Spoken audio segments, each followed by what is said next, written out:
All right, could be a big deal, but Congress now ready for its first budget agreement since 2011. Could happen this week. Word is the only historic thing about it, though, is how little that's in it. But why is that such a bad thing? I actually kind of think that's a good thing, but Democrats are already pushing to expand unemployment benefits. It doesn't appear to be taking much steam. The same with a hike in the minimum wage, ain't happening right now. And then again, a hike in the national gas tax. Again, not happening. Rob Basso says, well, that's okay by him. Sometimes you don't have to do a lot of things to save money on a lot of things. Chuck Rocha disagrees. All right, so you like the fact that they're at least not doing all these things. Why? Yeah, well, part of the reason is if they try to bite off more than they can actually chew, the American people get jumpy. But they're not biting at anything. No, the reality is what small business owners need, really, because they're the engine of our economy, is they need stability. Right now, it's not the worst thing in the world, because think about it. Every time they make a decision, usually they're trying to make this grand bargain, this enormous decision. It's not gonna work. Chuck?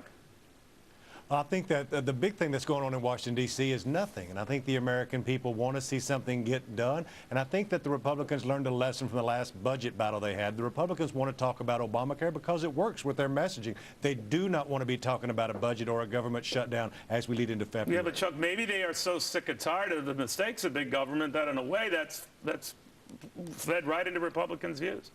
But I think you don't want to tell the American people that the government is too stupid to do any work. The American people, from the polling that we do in running campaigns, they want to see sensible solutions, and they want to see both sides give something. What they don't want to see is hate and discontent. What do you think of that? Neil, our government was based on a slow-moving ship. Unfortunately, the American people don't want that drastic shift very quickly. Look at Obamacare for a second.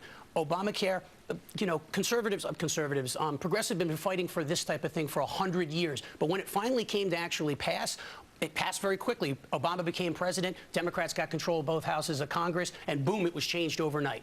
I'm a small business owner. I have 50 employees that work for my company. What a disaster it's been. Every single one of my plans have changed. All my deductibles have gone up.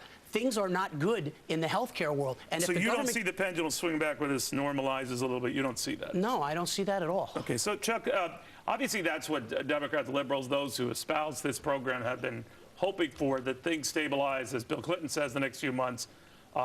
It all works out. What if it doesn't? Don't you think there will be a sort of a pendulum swing against big government and big government initiatives, broken promises, that sort of thing, and it's bad for Democrats? Good thing about our democracy is that we get to vote. And when people get sick and tired of being sick and tired, then they go and vote their feelings. And then when people don't see this law working, I think they will raise that in the election booth. They will raise this with their congressmen. Things stand out, Chuck, the way people are finding out about premiums, cut policies, that will hurt Democrats. I think it will. The big question here, what we need to think about, there are people that are being helped by this law as well. It's going to be which side is the most vocal and who gets their message out there to talk about either the success or the failures of this plan. Neil, I think the Congress needs to take like the Hippocratic oath, like doctors do no harm first. By not doing much of anything, do no No? All right. Guys, thank you very, very much. We shall see. Polls can swing either way.